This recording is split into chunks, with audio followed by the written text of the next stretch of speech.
자, 액트지오 4년 넘게 세금 체납, 석유공사 계약 체결엔 문제 없다. 이게 진짜 석유공사 얘네들 이제 어떡하려고 이렇게 최대 22억 수령 가능성 얘기가 나왔습니다. 액트지오는 2019년 1월부터 지난해 3월까지 미국 텍사스주에 법인 영업세를 내지 않았다. 액트지오의 미납세액은 $1,650, 230만원 지금 환율로. 이거를 안 냈어. 너무 오랫동안 안 냈어요. 2019년부터 작년 2023년까지. 이 얘기는 뭐야? 영업할 생각이 없는 회사라는 거 아닙니까? 이것 때문에 법인 자격을 박탈당했어요. 텍사스주로부터. 이 얘기는 뭐야? 영업 안 하니까 세금도 안 낼래. 이렇게 해석하는 게 맞지 않아요? 그냥 착오로 밀린 게 아니야. 2019년 1월부터 지난해 3월까지 법인 영업세를 안 내서 텍사스 주정부로부터 법인 자격을 박탈당했어. 그러면은 그 텍사스 주 안에서 영리활동에 대해서 여러 가지 제약을 받게 됩니다. 근데 잠깐 착오로 뭐가 안 된 거가 아니라 몇 년 동안 그냥 안 냈다는 건 장사할 생각이 없다. 페이퍼 컴퍼니 아닙니까? 페이퍼 컴퍼니. 이런 걸 우리는 페이퍼 컴퍼니라고 부릅니다. 석유공사 관계자가 이 피해 실드를 쳐주는데 착오로 인한 것으로 확인됐다. 지난해 2월 액트지오와 계약 체결 이후 그해 5월부터 용역대금을 지급했는데 액트지오가 세금을 완납한 시점은 지난해 3월로 석유공사가 액트지오 체납 세금을 대납한 적이 없다. 자, 석유공사가 해명하고 있는 게 뭐예요? 얘네가 3월까지 법인세를 안 내고 4월에 돈을 낸단 말이에요. 4월에. 그러니까 우리나라한테 계약한 거 돈 받아서 낸 거 아니냐? 이런 얘기가 돌자 우리는 5월부터 용역대금을 지급했어. 그러니까 우리 돈으로 세금을 대납해 준 게 아니야. 그럴 만한 게 $1,650야. 총 합금액이. 이게 얼마나 짜치냐면요. 자, 이게 왜 텍사스 페이먼트 건 같아요. 텍스를 안 냈어. 2018년 12월 31일에 $1,503가 됐고 그 다음부터는 2019, 2021, 22는 보니까 약간 계속 안 되니까 연체료? 연체료씩 해서 50 몇 달러씩 붙은 거야. 그래서 $1,653가가 지금 체납된 거예요. 2019년부터 2018년 12월 30일이니까 이때 내야 될 걸 안 내서 2019년부터 법인 자격이 박탈된 회사예요. 그런데 계속 안 내고 있었어. 이게 착오로 안 내?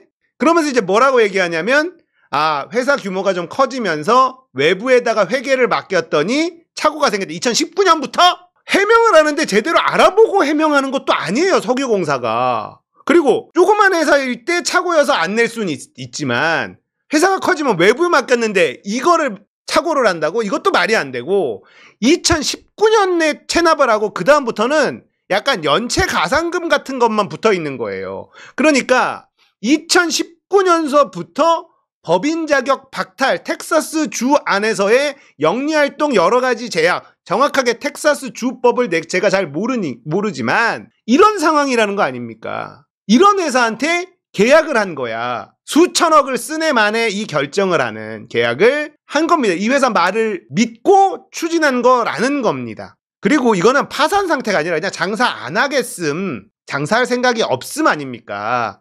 2019년서부터 계속돼 있으면 이 법인 자격이 박탈된 상태로 계속 있었고 그럼에도 불구하고 연체 가산금이 붙는데도 안 내고 있었다. 안 내도 되는 상태였다는 거야. 개점 휴업 상태. 우리는 그런 회사를 페이퍼 컴퍼니라고 부른다는 거예요. 회사만 모양만 있지 회사로 돌아가고 있는 곳이 아니다라는 거예요. 그잖아. 모양만 있는 거 아닙니까? 석유공사는 액트지오와의 계약에는 법적 문제가 없었다고 강조합니다. 석유공사는 액트지오의 행위 능력이 일부 제한된 상태는 재판권이 제약받고 법인 채무가 주주 등으로 이전되는 효과가 있을 뿐이다.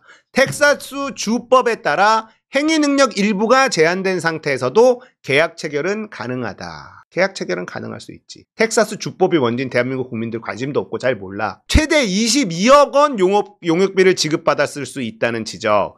더불어민주당 김원희 의원이 동해 울릉분지 종합기술평가 수행계획 이거를 확보합니다. 내놔 해서 확보를 하고 석유공사는 심해 전문기관 평가 및 전문가 자문단 예산으로 160만 달러를 책정합니다. 심해 전문기관 평가가 핵심인 계획상의 비용이지만 160만 달러 기준으로 대부분이 액트지오에 지불된 것으로 안다. 그 전까지 연 매출 3,700만 원에 불과하던 3천만 원대에 불과하던 회사가 갑자기 달라져요.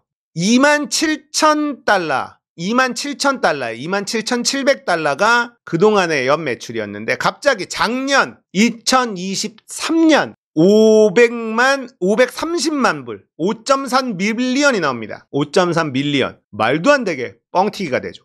물론 이것도 정부 자료가 아니에요. 사기업, 이런 사이트, 줌인포라는 사이트인데 회사 소개하고 자기들이 입력할 수 있는 건지 정확하게 알 수가 없습니다. 그러니까 이것도 작년 미국 주정부에 신고한 그 자료를 봐야 돼요. 이게 530만인지. 자, 일단 160만 불은 갔어. 160만 불은 확실히 갔습니다. 얘기를 하니까.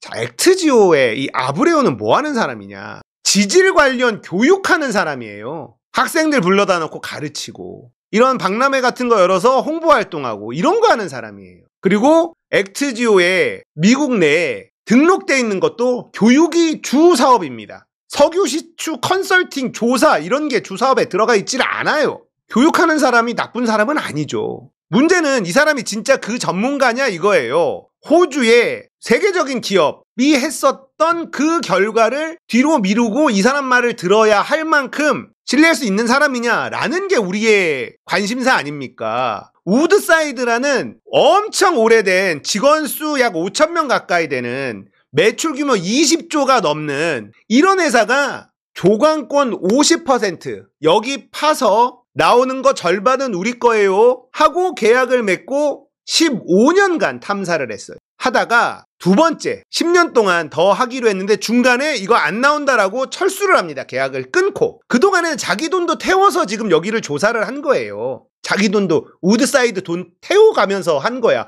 우리 돈도 지원을 당연히 받았겠지만 자기 돈도 태워가면서 한 거라고. 왜냐? 조강권 50%를 줬으니까. 보통은 이런 자원 탐사나 이런 부분은 기술력도 필요하고 돈도 많이 들어가고 하니 안 나올 확률도 높고 정부에서 자기 세금 들여서 안 해. 쓸 돈이 많잖아. 지금도 대한민국 쓸 돈이 얼마나 많습니까? 근데 여기에다가 조단위를 때려 박아야 되니 정부는 대부분 뒤로 빠져요. 그리고 민간으로 쓴다고. 여기서 만약에 석유 나오면 절반 넣어줄게. 그러면은 세계적인 글로벌 기업들이 가능성이 있는지 쓱 본 다음에 이게 가능성이 있어 보이는데 그러면 계약 체결하고 파보는 겁니다. 그렇게 파보다가 자기 돈 계속 쓰면서 파보다가 안 나와. 중간에 철수를 한 거예요. 더 파봐야 우리 돈만 더 깨진다. 우드사이드는 더 파봐야 우리 돈만 더 깨진다. 이거는 가능성 없다. 경제성 없다. 확신하고 빠진 거예요. 그동안 들인 돈이 있는데 여기서 손절, 매몰 비용으로 친다. 이렇게 한 건데 갑자기 이 아저씨 한 명이 아니다. 우드사이드가 부랴부랴 철수했다. 이런 개소리를 하면서 등장했는데 이 사람 말을 믿고 5천억 태운다. 이렇게 된 겁니다. 재밌는 건 말이죠. 5천억 승인 대통령이 얘기했잖아요. 골 때리는 게 뭔지 아세요? 돈이 없어요. 구멍 5개 뚫어야 되는데 지금 긁어 모아서 정부 돈 긁어 보니까 1,000억 나왔대. 1,000억. 돈이 없댄다. 돈이. 아이고 코미디도 이런 코미디가 없어. 돈이 부족해가지고 달달 긁어 모았는데 1,000억 좀 넘게 겨우 만들었대요. 그럼 나머지 돈은 어떻게 할 거야? 어떻게 만들 거야? 추경해야 될 거 아니야. 추경. 근데 추경하겠어 얘네들이? 건전재정 그 타령하면서 이거 한데 추경하면 해주나? 어딘가에 있는 돈 빼들어가지고 여기다가 집어넣을 거 아닙니까? 지금 상황이 그렇게 코미디로 흘러가고 있는데 더 코미디인 거 액트지오 부랴부랴 국내 홈페이지 개설합니다. 진짜 너무 이상하잖아. 동해 유전의 성공 확률은 대단히 높습니다. 대한민국 산유국 꿈을 응원합니다. 한글로 만든 액트지오 코리아 홈페이지를 만들어. 근데 웃긴 게 여러분들 우리나라가 산유국이 아니다. 기름 한 방울 안 나오는 나라 어렸을 때부터 너무 많이 듣지 않았습니까? 우리나라가 수출하는 품목 중에 2위가 석유예요. 산유국이 전부가 아니다. 대한민국의 정유 기술이 세계 탑급이에요. 원유를 사서 정제하고 휘발유, 경유 나누고 거기에 특수 기름 나누고 원유를 정제하는 정유 기술이 세계 원탑급이라 우리나라 수출 품목 중에 2위가 두 번째로 많이 팔아먹는 게 석유입니다. 그래서 산유국이 아니어도 우리나라는 기름으로 어마무시한 돈을 버는 나라예요. 기름이 펑펑 나올 필요가 없구나를 증명한 나라가 대한민국입니다. 산유국이 아니어도 우리는 기름으로 어마어마한 부가가치를 창출하고 있다니까? 산유국은 부럽죠. 사우디나 이런 중동의 산유국에 우리나라의 정유 기술이 있으면 얘네들은 어마무시한 큰 돈을 벌 텐데 그런 거 없어도 큰 돈을 버니까 산유국의 꿈을 응원한대요. 산유국 꿈. 우리나라는 이미 산유국이나 마찬가지예요. 산유국만큼 기름으로 돈을 벌어요. 근데 이게 굉장히 감성적인 영역이죠. 대한민국은 기름 한 방울 안 나오는 나라입니다. 이 말을 70년대부터 얼마나 귀에 못이 박히도록 들었습니까? 기름 한 방울 안 나오는 나라. 그래 어쩌라고. 그러면 우리는 사람에 투자해야 된다. 교육에 투자해야 된다. 뭐 이런 거 아닙니까? 기름 한 방울 안 나오는 나라 이제 자원이 뭐가 있어. 사람밖에 없으니 공부해야 된다. 출세해야 된다. 이런 얘기 하는 거 아닙니까? 석유화학 제품으로 우리나라는 엄청난 돈을 벌어요. 우리나라 반도체 다음이 석유화학 제품이에요. 산유국 저리 가라야. 그런 거라는 거를 일단은 여러분들 알고 계셨으면 좋겠고 액트지오 체납 선정 과정 꼬리에 꼬리를 무는 의혹들 이런 게 있는데 요 기사는 대부분 이제 중복이니까 뒷부분에 이런 내용이 있습니다. 자, 비토르 아브레우가 기자회견 했는데 신뢰성 논란 가라앉고 있지 않다. 액트지오가 4년간 주정부 세금 내지 않아서 법인 자격 박탈된 상태가 뒤늦게 드러났고 산업통상자원부가 한국석유공사가 야당이 자료 좀 제출해줘라 하는데 거부하고 있어요. 아 못해 하고 있는데 그게 자료가 뭐 어떤 거냐. 4개 기관 지명 경쟁 입찰했대잖아. 그 누구 했어? 떨어진 애들 어디야? 알려줄 수 없대. 그걸 왜 못 알려줘? 이상하잖아. 선정 과정에 그 곽원준 석유공사 수석전문위원이 4개 기관에 대한 지명 경쟁 입찰을 시행했다. 기술과 가격 평가 결과에 따라 액트지오가 공정하게 선정됐다. 공정하냐고. 세금 체납인데. 자, 아시는 분들은 다 알아요. 정부 입찰 해본 분들. 저도 정부 관련 입찰을 많이 합니다. 기본으로 내야 되는 게 뭐냐면요. 세금 완납 증명서예요. 기본적으로 내야 되는 게 세금 완납 증명서입니다. 미국에서 세금을 체납하고 있는 회사를 믿고 경쟁을 시키는데 거기서 선점을 한다고? 어떻게 믿어? 거기다가 실적 증명서를 냅니다. 입찰에서는. 기본일 거 아니에요. 세금을 잘 내고 있는 회사인가? 그리고 이거 관련된 믿을 만한 신뢰할 수 있는 회사냐? 실적 증명서를 내야 됩니다. 그리고 회사 재무제표 당연히 내야 되죠. 잘 아시네요. 5년치 세금 완납죠. 국세, 지방세 완납 증명서. 그래서 입찰하면 뒤에 서류가 바리바리 딸려 들어가요. 근데 액트지오라는 회사는 1인 기업이고 이 비토르 아브레오라는 사람이 엑손모빌과 함께 일한 적이 있다라는 것 말고 액트지오는 실적이 없어. 거기다가 세금도 체납돼 있어. 어떻게 경쟁 입찰을 해서 이길 수가 있습니까? 불가능한 거예요. 정부 입찰을 조금이라도 아는 사람들이라면 말도 안 된다. 어떻게 저딴 짓을 할 수 있느냐. 있을 수 없는 얘기다라는 겁니다. 아니 실적도 없지. 세금도 체납돼 있지. 그 아무것도 보지 않고 1인 기업이지. 어떻게 얘네한테 이걸 줍니까?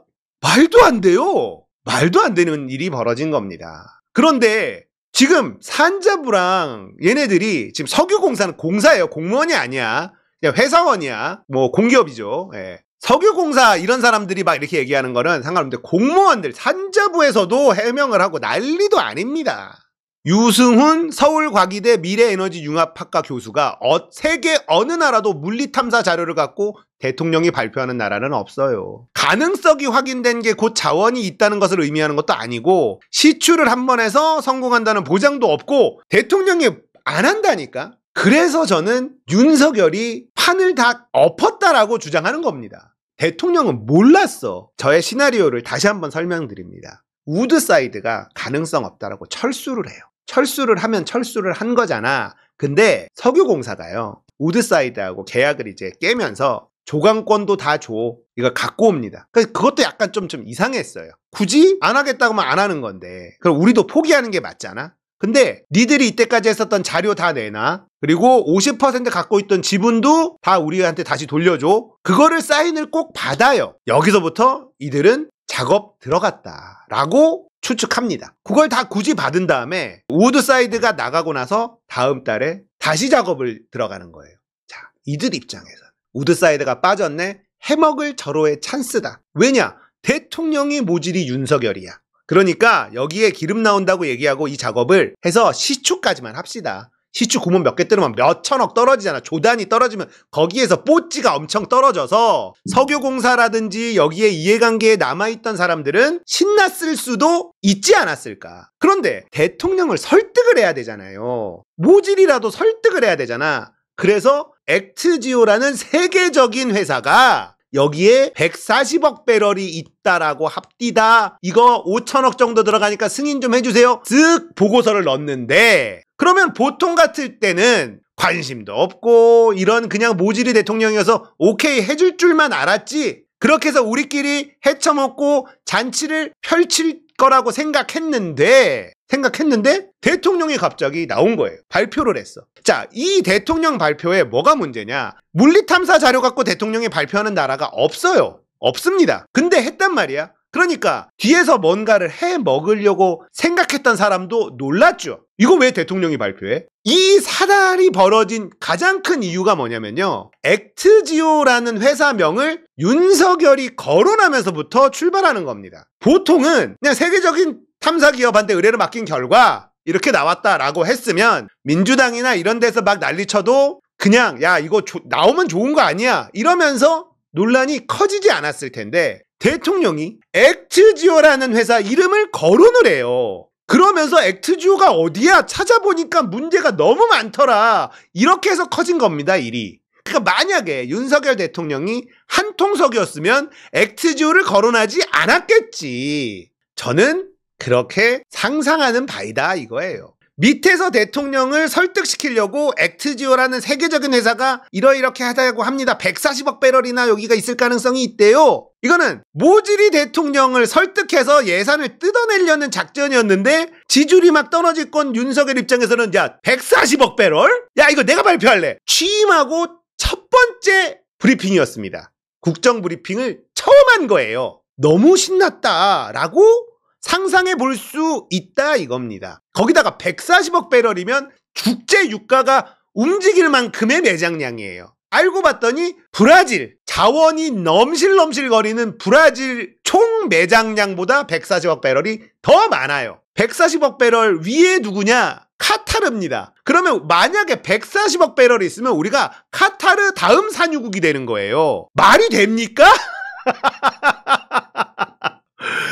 그러면 국제 유가가 움직여요. 140억 배럴이 진짜 있다. 가능성이 높다라고 하면 국제 유가가 움직일 수 있어. 그만한 양에 우리가 140억 배럴이란 단어도 우리가 잘 단위도 안 쓰니까 잘 모르는데 알아봤더니 도대체 140억 배럴이면 얼마야? 브라질보다 많아. 브라질보다. 그 위가 카타르야. 카타르 다음 산유국이 되는 거예요. 이게 140억 배럴이 터지면. 이 불화를 쳐도. 그리고 지금 석유공사는요. 140억 배럴을 언급하지 않습니다. 지들이 생각해도 140억 배럴은 개 오바거든. 개 구라란 말이야. 근데 산자부 장관이 삼성전자 시총의 5배다 3배다. 굉장히 자극적으로 삼성전자보다 몇 배다라는 이야기를 했잖아요. 골 때리게 일이 흘러가고 있는 거예요. 자, 이거는 저는 윤석열이 이걸 밝혀내는데 혁혁한 공을 세웠다. 이거 윤석열 경로해야 됩니다. 이거 윤석열 패스하고 김건희 패스 안 했을라나? 김건희는 혹시나 연루돼 있을라나? 이것도 파봐야 되지만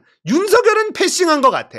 밑에 애들끼리 자원외교의 그 달콤함을 알고 있는 애들, MB 때 그 헤쳐먹었던 기억이 남아있던 애들이 우드사이드 빠지고 나니까 야 이거 좀 해먹자. 시추 몇 개만 딱 해도 조단위로 이거 터지니까 안 나오면 그만인 거잖아. 이게 자원 관련된 투자가 안 나오면 그만이에요. 근데 나오면 대박이니까 하이리스크 하이리턴이란 말이에요. 그래서 이거 안 나와도 처벌받지 않습니다. 그러니까 자원 쪽이 꿀이라는 걸 아는 사람들이 분명히 존재한다니까. 윤석열 정부에는 MB 시절 추경호부터 론스타의 헐값 매각, 한덕수 뭐 그런 인간들 다시 싹 다 기어들어오지 않았습니까? 그때 하베스트 4조 5천억 샀는데 폐유전이네? 물리 98%, 기름이 2%야? 그거 도로 팔고 싶은데 누가 사? 4조 5천억 생으로 그대로 날렸습니다. 볼리비아 니켈 광산인가? 이상득이 막 볼리비아 가고 광산 계약했다고 난리쳤는데 그거 다 사기극이었어요. 거기 들어간 돈 그냥 사라졌습니다. 그 당시에 얘네들이 얼마나 진심이었냐, 사기에. 얼마나 진심이었냐면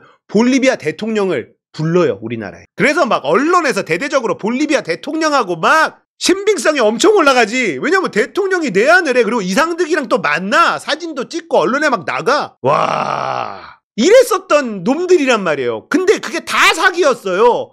누군가 해먹었겠지. 누군가. 어디로 갔을까? 아무도 몰라요. 그리고 다시 유유히 윤석열 정부 들어서 그 인간들이 다시 권력의 노른자 위에 복귀를 한 거야. 그런 애들 머릿속에서 나올 만한 작업이다 이겁니다. 국정감사만 해도 이거는 뻥뻥 터져요. 그리고 국정조사 특검 들어가야죠. 윤석열 너 빼고 지금 애들이 해먹으려다가 너 때문에 걸려든 거예요 이거. 경로는 이런 데서 해야 돼. 아니 날 빼먹어? 나를 껴줬으면 내가 액트지오 얘기 안 했지. 아니 날 빼먹고 해먹는다고?